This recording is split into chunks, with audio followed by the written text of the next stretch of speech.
Nathan had always lived like the sky was his playground, and the world was his to conquer.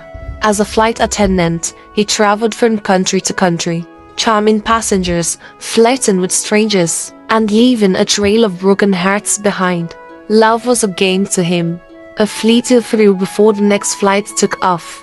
But in all his years of recklessness, there was one person he had never quite forgotten. Mildred. She was different.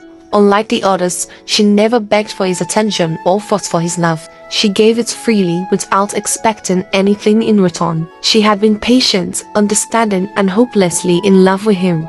And for a moment, a brief, terrifying moment, he had loved her too. But commitment, that wasn't his style. So, like always, he left. He moved on, pretending she was just another story in his book of conquests. That was years ago.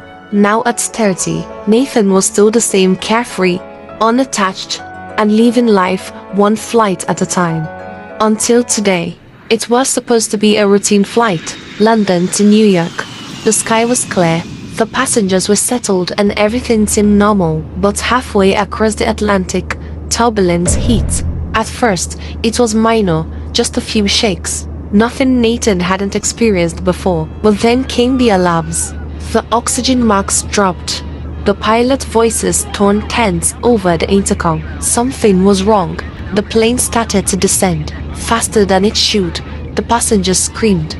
Nathan's heart pounded as the plane plunged. His life didn't flash before his eyes the way people said it would. Instead, one face consumed his mind. Mildred. He remembered the way she used to look at him, like he was a whole world. He remembered the nights she stayed awake, waiting for him, hoping he would change. He remembered the last time he saw her, how he walked away as she stood there in tears. Now, as death closed in, regret hit him harder than the crashing wind sound. The explosion tore through the sky. I should have stayed. I should have loved her the way she loved me. I should have been a better man. The world below watched in horror as the plane crashed into the ocean. By morning, it was everywhere. News channels replayed the footage. Headlines screamed of tragedy, and families wept for their loved ones. Somewhere in a quiet apartment, Mildred sat, frozen, staring at the screen. His name was on the passengers list. Nathan Carter was gone. A tear slipped down her cheek, but she didn't sob. She only whispered the same words she told him years ago. I love you, Nathan. I always will.